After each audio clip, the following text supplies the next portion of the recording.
안녕하세요. 이런 생각입니다. 오늘 해볼 생각은 경쟁 사회를 비판하기만 하는 사람들에 대해서 이야기를 해볼 건데요. 저는 지방에 살아서 그런지, 그리고 아직 아이가 초등학생도 아닌 나이라서 그런지 모르겠는데, 그 4세고시, 7세고시라는 말을 비교적 최근에 들었거든요. 근데 이게 아직도 사실 정확하게 뭐 어떤 고시인지는 모르겠는데, 그 아이를 의대에 보내기 위해서 뭐 학원에 들어가는데 시험을 본다는 의미인 거잖아요. 맞나요? 어쨌든 제가 말하고 싶은 거는 아이를 너무 경쟁적으로 몰아붙이는 사회 분위기가 형성이 돼 있는 게 사실이죠. 지금 대한민국은. 근데 물론 이제 먼저 말씀을 드리자면은 이렇게 아이의 의사는 뭐 아직 어리니까 의사가 없을 수도 있다고 하지만은 너무 강압적으로 아이를 경쟁으로 밀어붙이는 거에 대해서 당연하게도 비판적으로 생각합니다. 근데 오늘 제가 이야기할 건 사실 이런 거에 대해서 비판하는 분들은 차고 넘치죠. 아마 그분들도 방법론에 대해서는 아마 그러니까 제가 말하는 거는 그 아이를 의대에 보내기 위해서 이제 사교육에 몰아넣는 부모들도 뭐 양쪽은 아니더라도 한쪽은 이거에 대해서 약간 부정적인 생각을 하고 있을 거라고 생각을 해요. 근데 그런 사람들은 비판하는 거는 워낙 많으니까 자치하고, 오늘 제가 비판할 대상은 그렇다고 해서 마냥 이 경쟁 사회가 나쁘다는 식으로 이제 감성적으로만 이야기하는 사람들에 대해서 비판을 해볼 건데요. 일단 여러분들은 지금 우리가 살고 있는 자본주의 사회가 어떤 구조라는 걸 제대로 이해하고 계실까요? 이게 사실 자본주의에 사는데 자본주의에 대해서 물어보면은 잘 모르는 분들이 많죠. 그래서 일단 그런 분들을 위해서 자본주의가 무엇인지에 대해서 설명을 드리면은, 일단 자본주의는 이전부터 있었죠. 훨씬 예전부터 작동을 해왔었는데, 이거를 학문적으로 정립한 사람이 누구냐라고 하면은 바로 그 유명한 마르크스죠. 근데 마르크스는 우리나라 역사를 봤을 때 이 공산주의를 무조건적으로 반대하던 그런 시절이 있었기 때문에 마르크스가 악마화 되기도 했고, 그리고 애초에 그런 것 때문에 이 마르크스가 쓴 자본론이라는 책을 접할 기회도 적었을 뿐더러, 그리고 읽어보면 아시겠지만은 이게 읽는 사람을 배려하는 책이 아니거든요. 그래서 많이 읽어본 분이 안 계실 거예요. 어쨌든 이 자본주의라는 거를 이 학술적으로 대단히 잘 정리한 게 마르크스의 자본론인데, 그 책의 내용을 한마디로 정리하자면 이거죠. 이 자본주의 사회는 생산수단을 가진 사람들에게 돈이 몰릴 수밖에 없는 구조다 라는 게 이 자본론에서 설명하는 자본주의 사회의 모습입니다. 그러면은 여기서 말하는 생산수단이란 게 뭐냐? 뭐 가장 친숙한 거는 땅이겠죠? 예전부터 인류는 땅을 개간을 해가지고 이거에다가 씨를 뿌리고 해서 곡식을 얻었죠. 생산수단입니다. 이제 더 현대적으로 와서는 기업이 생산수단이라고 할 수 있겠죠. 말 그대로 기업이라는 게 땅도 가지고 있고 공장도 가지고 있음으로 인해서 생산을 하잖아요. 근데 마르크스가 왜 생산수단을 가진 사람들에게 돈이 집중이 되냐라고 결론을 내렸냐면은, 한번 제가 예시를 들어서 설명을 해볼게요. 사람 A랑 B가 있습니다. 사람 A는 공장을 가진 자본가고, 사람 B는 노동력만 가진 그냥 몸밖에 없는, 뭐 속된 말로 불알 숫자밖에 없는 노동자라고 했을 때, 이 사람들이 세상에 태어난 순간에는 둘 다 돈을 뭐 금화 10개씩 가지고 있었다고 가정을 해볼게요. 근데 자본가 A는 공장을 가지고 있으니까 여기에 노동을 할 사람이 필요하겠죠. 근데 이 세상에는 노동을 할 사람이 노동자 B밖에 없습니다. 그래서 노동자 B가 그 자본가 A의 공장에 가서 일을 하고 임금으로 금화 하나를 받았다고 해볼게요. 그러면은 이 자본가 A는 이 노동자 B의 노동력이랑 공장을 사용해서 어떤 생산물을 만들어냈을 거잖아요. 그러면은 이 여기에 들어가는 원재료 값들은 다 그냥 제외하고 계산의 간편함을 위해서 그냥 노동자의 노동력만 순수하게 들어가고 지불을 했다라고 했을 때 이 자본가 A는 이렇게 만들어진 물건을 얼마에 판매해야 될까요?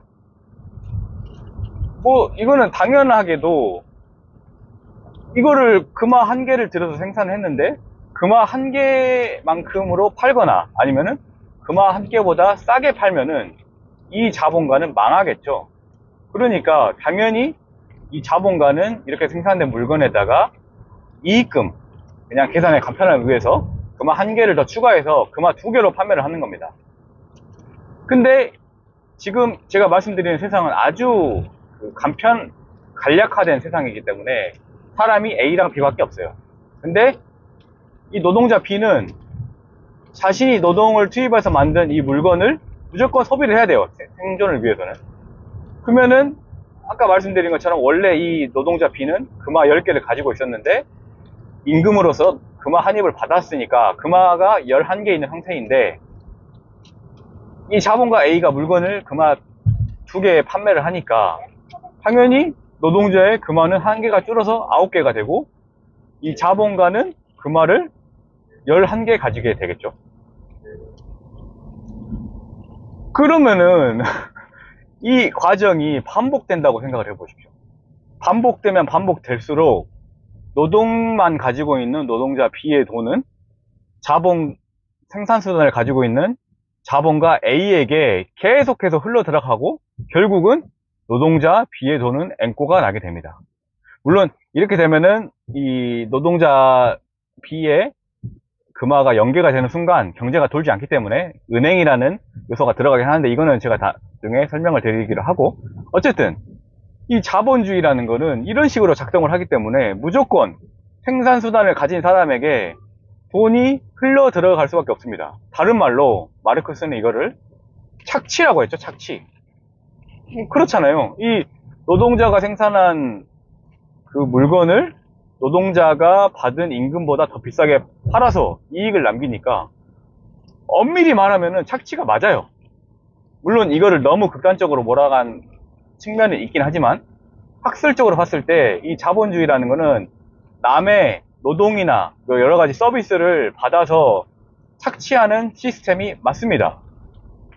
그렇다고 하면은 만약에 아이를 경쟁적인 사회에 키우기 싫다고 해가지고 그냥 뭐 이제 너무 또 극단적인 얘기긴 한데 별 다른 생각 없이 방임을 했다고 해볼게요.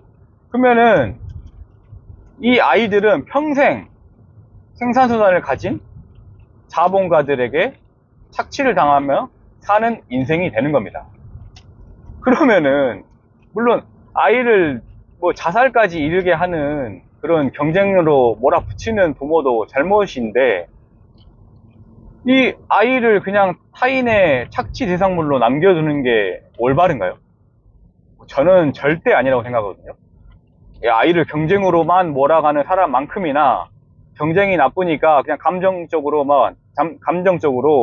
이 경쟁 사회 나쁘다, 이것도 다 고쳐야 된다라고만 말하는 사람도 문제가 있는 거예요. 왜냐면 개인이 이 시스템을 고치는 거는 분명히 한계가 존재한다 이 말입니다. 바꾸면 좋죠. 바꾸면 좋은데 당신이 혼자서 어떻게 바꿀 거예요? 못 바꿔요. 그럼 현실을 받아들여서 어떤 그 중간 지점을 찾아야 된다 그 말이죠. 그러면 저한테 당연히 물어보겠죠. 야, 그러면 그렇게 잘하는 너는 어떻게 하느냐? 그래서 제가 제안 드리는 거는 뭐냐? 아이가 태어난 순간부터 이 아이에게 비과세로 증여할 수 있는 한도만큼 혹은 그 이상이면 당연히 좋겠죠. 돈이 충분하시다면 그만큼의 돈을 아이에게 증여를 해서 미국 주식 투자를 하는 겁니다. 미국 주식 투자를 뭐 주식이라고 하면은 대한민국 사람들은 한국 주식 시장만 보다 보니까 굉장히 부정적으로 생각하시는 분들이 많은데 나중에 설명드릴 여러 가지 이유 때문에 미국 주식은 크게 하락하기 어려운 구조입니다. 그래서 가장 대표적인 미국 주식의 지수인 S&P 500을 추종하는 종목을 봤을 때 배당을 재투자한다는 조건으로 연평균 10% 정도 수익률이 나오고요. 이 기술주를 모은 나스닥 100 같은 경우에는 연평균 15% 정도 나옵니다. 그러면은 이 S&P 500이랑 나스닥 100을 추종하는 종목을 반반 섞어서 투자를 하게 되면은 연평균 약 12% 정도의 수익을 올릴 수 있거든요. 그러면은 이게 아이가 아까 말씀드린 비과세 한도만큼만 투자를 한다라고 해도 아이가 30세가 되는 시점에 약 10억의 자산을 만들 수 있습니다. 그러면은 이 아이는 이 자본주의 경쟁 사회에서 오히려 타인을 착취라고 해야 될까요? 착취함과 동시에 자신의 노동력을 투입을 해서 돈을 벌어서 굳이 아까 말씀드린 의사고시처럼 경쟁적인 삶을 살지 않더라도 충분히 자기가 하고 싶은 일을 하면서 살아갈 수 있습니다. 아니면은 조금만 더 돈을 모아서 이 노동이 싫다라고 하면 노동을 하지 않는 삶을 선택할 수도 있는 거고요. 그러니까 너무 그냥 이 경쟁 사회가 나쁘다라고 해서 그 반대쪽이 답이 아니라 이겁니다. 그 중간 지점을 찾아서 아이가 더 나은 선택을 해줄 수 있는 게 이게 바로 정답이고, 저 같은 경우에는 그거를 미국 주식으로 하고 있습니다. 네, 여기까지 오늘 이런 생각이었고요. 오늘도 시청해 주셔서 감사합니다.